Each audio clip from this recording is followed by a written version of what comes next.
I used to think my life was solid. I mean, I had a great wife, Amanda. We had been together for years, and honestly, I never had any reason to doubt her. She was loyal, or at least I thought she was. I always believed that there were women who would never betray you, and Amanda, she was one of them. That's what I kept telling myself. We were happy, or so I thought. I wasn't a wealthy man. Not by a long shot. But I worked hard, provided, and I figured that was enough. I'd hear stories about people cheating, marriages falling apart, but those were just other people's problems, right? That kind of stuff didn't happen to me. Amanda and I had this trust, this unspoken bond, and I thought we were untouchable. Sure, I had my fears. Who doesn't? The fear that one day something might come along and shake up our world. But I brushed those thoughts aside. They were just irrational fears, nothing to worry about. Amanda wasn't like that. She'd never do something like that to me. I was certain of it. We had our little routines, our inside jokes, our plans for the future.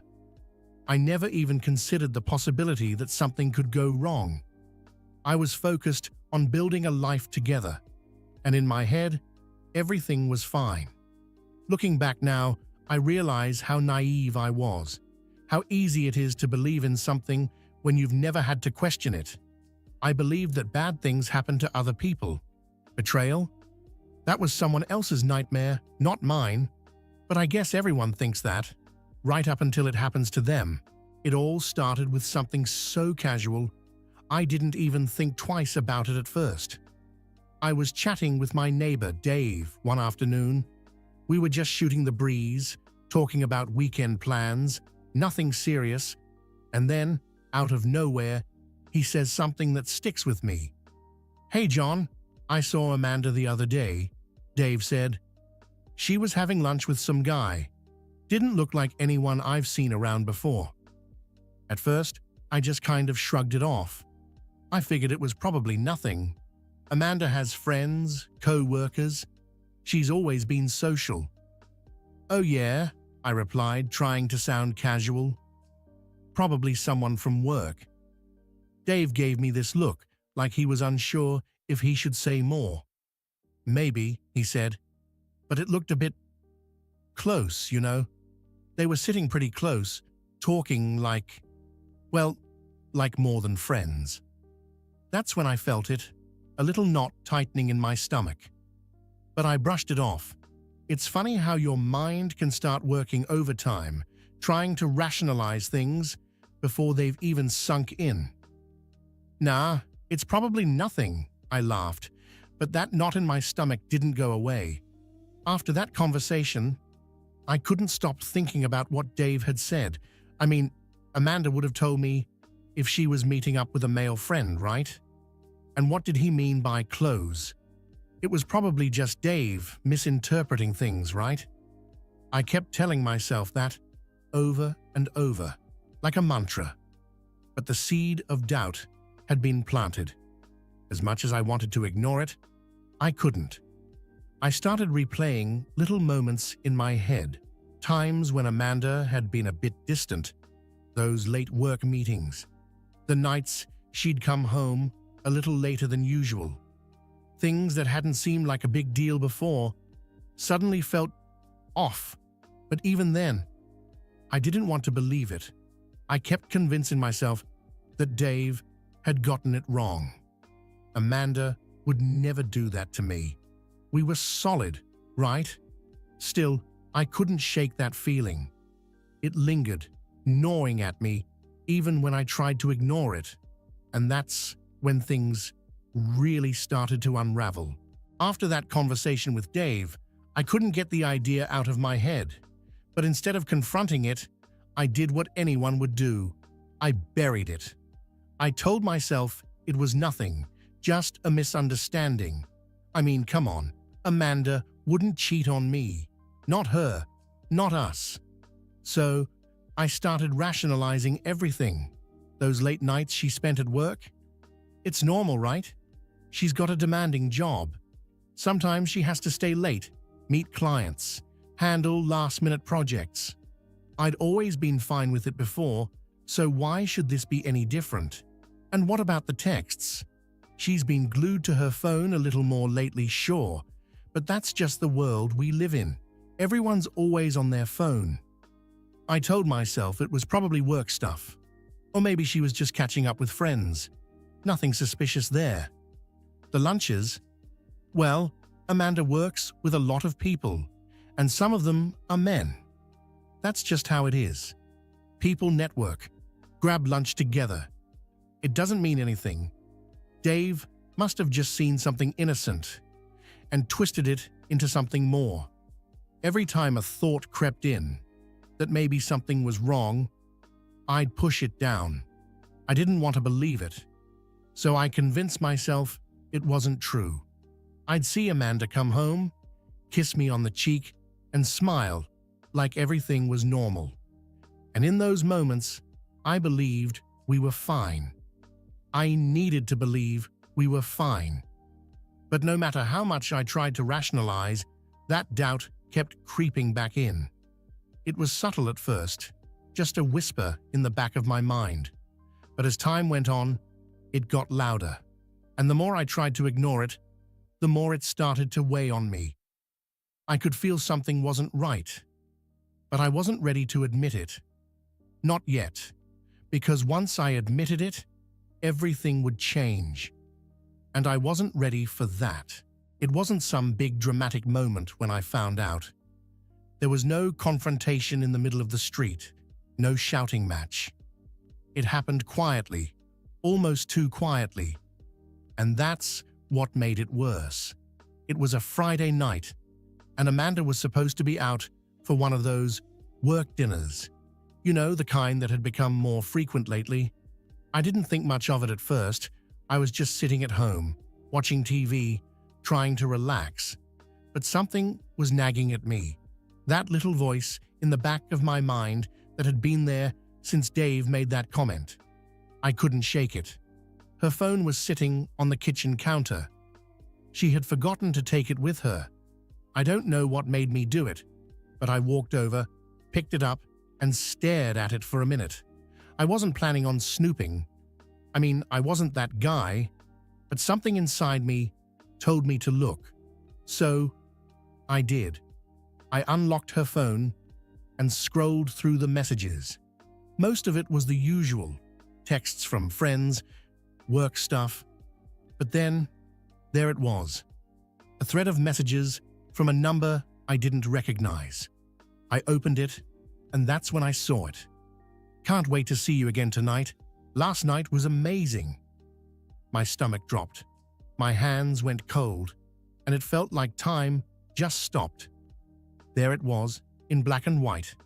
Confirmation of everything I had been trying to ignore. I kept scrolling, reading message after message, each one worse than the last. It wasn't just a fling. This had been going on for a while. There were plans, emotions, memories that didn't belong to me. They belonged to her and him. The worst part? It wasn't just physical, it was emotional. She was sharing parts of herself with him that used to be mine. I don't remember how long I stood there, just staring at her phone. It felt like hours, though it was probably just minutes. I wasn't angry, not yet at least. I was numb. I couldn't wrap my head around it. The woman I thought I knew, the one I trusted more than anything, was living a completely different life behind my back. When Amanda came home later that night, I didn't say anything. I couldn't. I just watched her walk through the door, smiling, like everything was fine. But now I knew the truth, and nothing would ever be the same again. After discovering the truth, I felt like I was walking around in a fog. Everything seemed blurry, unreal. The texts replayed in my mind over and over, like a bad dream I couldn't wake up from. But this wasn't a dream. It was my reality. I couldn't stop thinking, what did he have that I didn't? Was it his money? His success?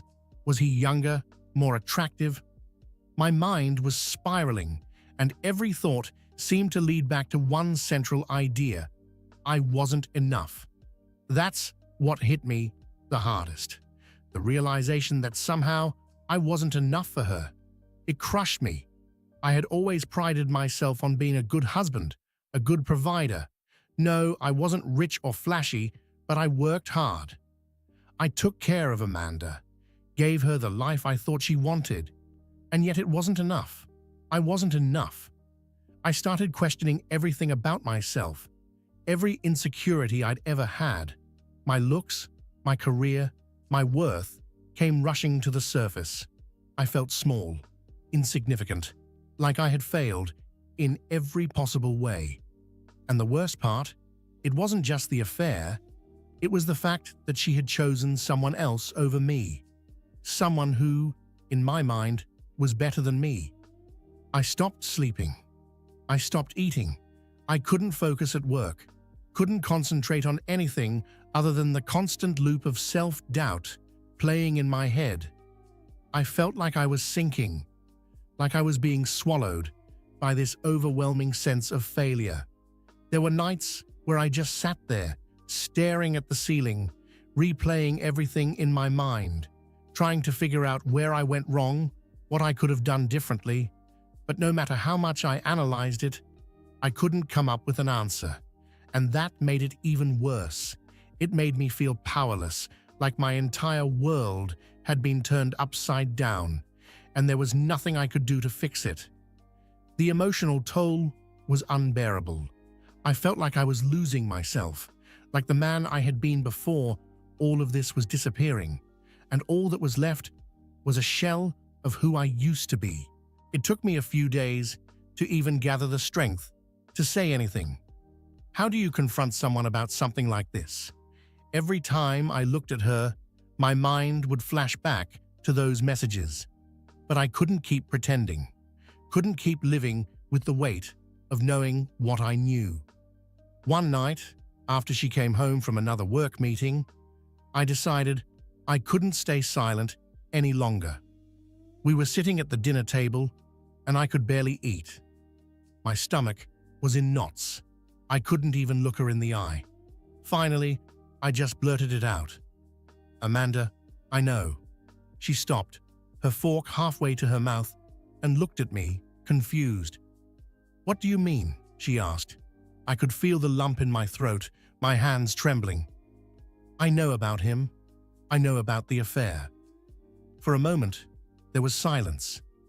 She just stared at me, her face frozen, like she was trying to process what I had just said. Then she lowered her fork, pushed her plate away, and sighed. "John," that was it, just my name, like it was an apology in itself. And that's when I knew. I had hoped for some sort of denial, some kind of explanation that would make this easier. But instead, she just sat there, looking guilty. She didn't even try to lie. "How long?" I asked, my voice barely above a whisper. She hesitated. "A few months." That was it. Just a few months. As if that made it better, as if that somehow made it less painful. But it didn't. It felt like a punch to the gut. I wanted to scream, wanted to lash out, but all I could do was sit there, stunned, as the reality of it all sank in. "Why?" I asked, my voice cracking. "Why him? Why now? What did I do wrong?" She looked away, couldn't meet my eyes. "It wasn't about you," she said quietly. "It was about me." I felt disconnected, like we were drifting apart, and he made me feel something I hadn't felt in a long time. I couldn't believe what I was hearing. I had been here, trying, working hard, making sure we were okay, and all the while, she had been looking for something, someone else. I felt my chest tighten, the anger and hurt bubbling up. "So what? You just decided to throw it all away for him?" She didn't have an answer. There was no apology, no promise to fix things. Just silence. The kind of silence that tells you everything you need to know. I stood up from the table, unable to take it anymore. I can't do this right now. And with that, I walked out of the room, leaving her sitting there alone at the table. In that moment, I knew things would never be the same again. After that confrontation, everything felt hollow. The house was quiet, almost too quiet, but not in a peaceful way, more like the kind of quiet that presses down on you, makes you feel suffocated. I spent hours just sitting there, replaying the conversation in my head. The questions, her lack of answers, the way she had said my name, like an apology, but without the words. And now, I was stuck between two choices, neither of which felt right. Should I try to stay and fix this? Could we even fix it? I mean, was there anything left worth saving? Or should I just walk away and leave everything we'd built behind? It's funny, when you're faced with something like this, the memories come rushing back. Not the bad ones, but the good ones. I found myself thinking about the early days with Amanda, the way we laughed, the way we talked about the future, how everything seemed so simple back then. Those memories were hard to shake. But then the reality would hit. The texts, the lies, the months of betrayal that I hadn't seen coming. And I'd wonder, how could I ever look at her the same way again?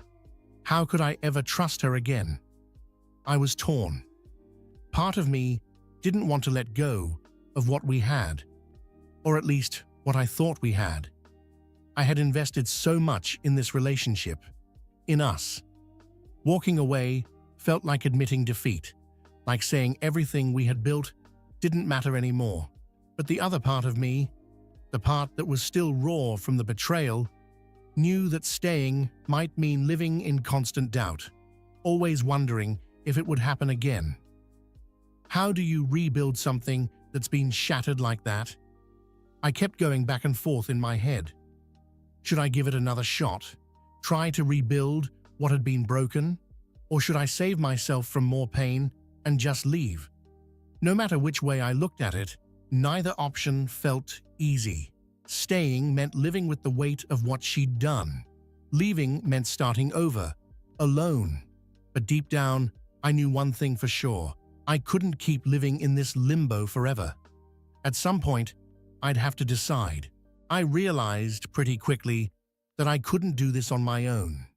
The weight of it all was too much to carry alone. So, I did what I'd been avoiding. I reached out to the people I trusted the most. The first person I called was my best friend, Tom. We've known each other forever, and I knew he wouldn't sugarcoat anything. When I told him about the affair, I could hear the disbelief in his voice.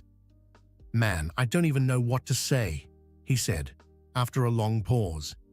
"That's rough. I'm sorry. I wasn't sure what I was expecting, maybe some grand piece of advice that would solve everything, but instead, Tom just listened. And honestly, that's what I needed. I didn't need someone to tell me what to do. I just needed someone to hear me, to let me get it all out. Then I called my parents. That was harder. Telling them that my marriage, the one they'd watched me build, was falling apart, wasn't easy. My mum was devastated, and my dad, well, he was angry, not at me, but at the situation. "You deserve better than this," he said. "Don't let her make you feel like you're not enough." That hit me hard. My dad's always been the strong, silent type, but hearing him say that made me realize I wasn't just a victim in this. I had a choice. I had a say in what happened next. My family and friends offered all kinds of advice. Some told me to leave her immediately, that I didn't owe her anything after what she'd done. Others suggested I give it time, maybe try counseling, see if there was anything left to salvage. The advice was all over the place, but it helped me see that no matter what I decided, I wasn't alone. I had people who cared about me, who had my back, and who would support me no matter which path I chose. But at the end of the day, I knew the decision was mine. No one could tell me what to do. I had to figure out what was best for me. And while I appreciated the support, it made me realize that the only person who could make this decision was me. After all the conversations with friends and family, one thing became clear. No matter what I decided about Amanda, I needed to take care of myself. I couldn't keep drowning in what had happened. I had to find a way to move forward, even if I didn't know exactly what that looked like. So I threw myself into my work. I figured if I could focus on something I could control, something that didn't involve the emotional wreckage of my marriage, maybe I'd start to feel more like myself again. And you know what? It worked, at least at first. I started taking on more projects, staying late at the office, and pushing myself to hit new goals. It wasn't just about getting ahead in my career, it was about proving something to myself. Proving that I was still capable, that I still had something to offer. Work became my escape, the one area of my life where I didn't feel like I was failing. The more I focused on work, the more I started to see small successes. My confidence slowly began to rebuild. Each little win at the office felt like a step toward healing. I wasn't just the guy who had been cheated on anymore. I was building something for myself, on my own terms. But it wasn't just about career. I knew I had to focus on my emotional and physical health too. I started going to the gym again, something I hadn't done in a while. It wasn't just about getting in shape. It was about regaining control over my life piece by piece. Every workout felt like I was reclaiming a part of myself that I had lost in the midst of everything. And then there was therapy. At first, I didn't think I needed it.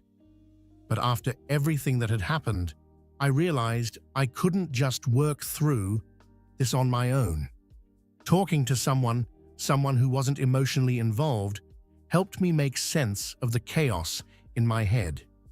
It allowed me to see that the betrayal wasn't a reflection of my worth, but something I had to heal from. Day by day, I felt myself getting stronger, not just physically, but mentally. I wasn't where I wanted to be yet, but for the first time in a long time, I felt like I was moving in the right direction. And that was enough to keep going. As I focused on myself, on my career, my health, and my healing, I started to notice something. Slowly but surely, I was regaining my self-worth. I wasn't the same guy I was when I found out about the affair. I was stronger now, more confident in who I was and what I could achieve. I didn't need validation from anyone else, least of all from Amanda. I was finally becoming the man I wanted to be, on my own terms. It wasn't just about career success or hitting the gym. It was about recognizing that I had value beyond what had happened to me. I wasn't defined by her betrayal anymore. I had moved past it, and I had come out on the other side stronger than I'd ever been. And then something unexpected happened. I met someone. I wasn't looking for it. Honestly, after everything with Amanda, I wasn't even sure if I was ready to trust again. But sometimes life has a way of surprising you. I met Sarah through a mutual friend, and at first, it was nothing serious. Just casual conversations, no pressure. But the more we talked, the more I realized there was something different about her. With Sarah, there was no pretense, no games. She was kind, understanding, and most importantly, she didn't push. She let things develop naturally, and that's exactly what I needed. After everything I'd been through, trust didn't come easy.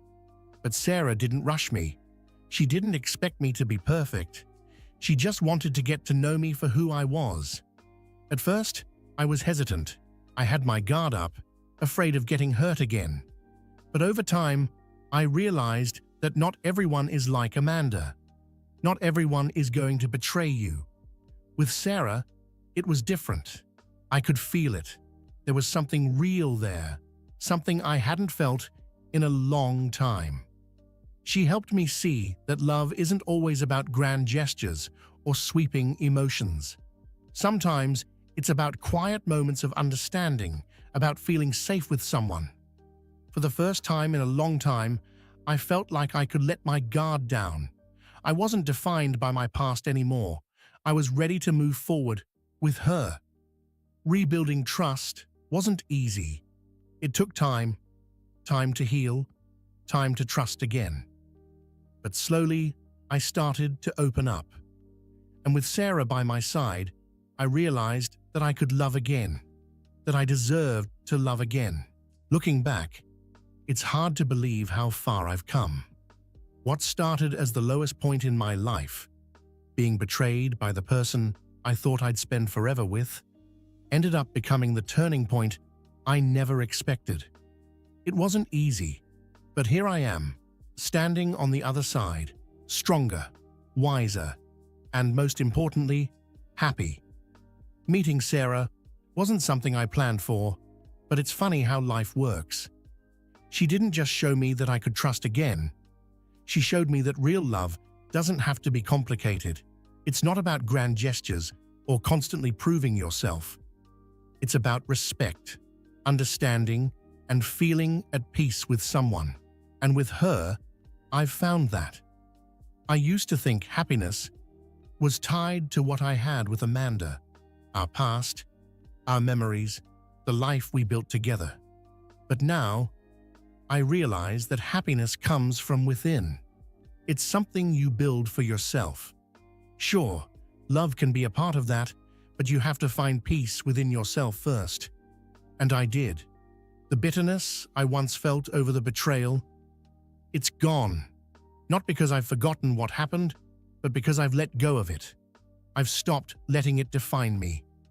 Amanda's choices don't shape who I am anymore. I've moved on from that chapter, and I'm writing a new one filled with possibility, growth, and love.